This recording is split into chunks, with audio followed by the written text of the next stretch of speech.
அப்படி ஒரு காமெடியன் அவர்கிட்ட வந்துட்டு நல்லா நான் பார்த்துட்டு காமெடியன் சாரி அவர் என்னை பார்த்துட்டாரு. இன்னும் முன்னர் படங்கள் என்னை பார்த்துருக்கலாம் ஒருவேளை சாரு. ஷூட்டிங் ஸ்பாட்ல அண்ணாத்த படத்த என்ன அவர் பார்க்குறாரு. அப்படின்னப்போ என்னுடைய உடல் மொழி, என்னுடைய இது எந்த அளவுக்கு இருக்குன்னு பார்த்துருப்பாரு ஓகே.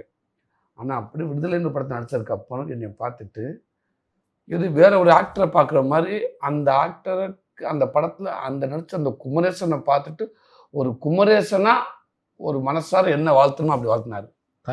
இல்ல அந்த சூரி தான் இங்க நடிச்சிருக்கா அப்படின்னு தூக்கி போட்டு, இவன் ஒரு புதுசா படம் பார்த்தேன். இந்த கதை இந்த குமரேசன்ல ஒருத்தன் இப்படி பண்ணியிருக்கான்றத இப்போ வரைக்கும் என் ட்விட்டர்ல பார்த்தீங்கன்னா, என்னுடைய எக்ஸ் தளத்துல இன்னும் மேல அதான் வச்சிருப்பேன். பின் பண்ணிட்டீங்க. பின் பண்ணிட்டு. இன்ன வரைக்கும் நான் அத மாத்தவே இல்ல.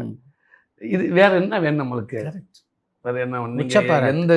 எந்த இடத்துல இருந்தாலும் அந்த முதலுடைய பதிவு எக்ஸ் தளத்த பார்க்குறப்ப நமக்கு நம்பிக்கை குடுத்துக்கிட்டே இருக்குது.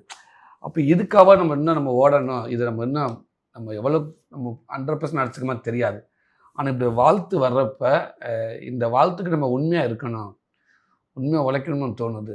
அது அவருக்கு மட்டும் இல்லைல்ல. அவர் சொல்றது நம்ம லைஃப் இல்ல. நம்ம தக்க வச்சுக்கிறேன்னு.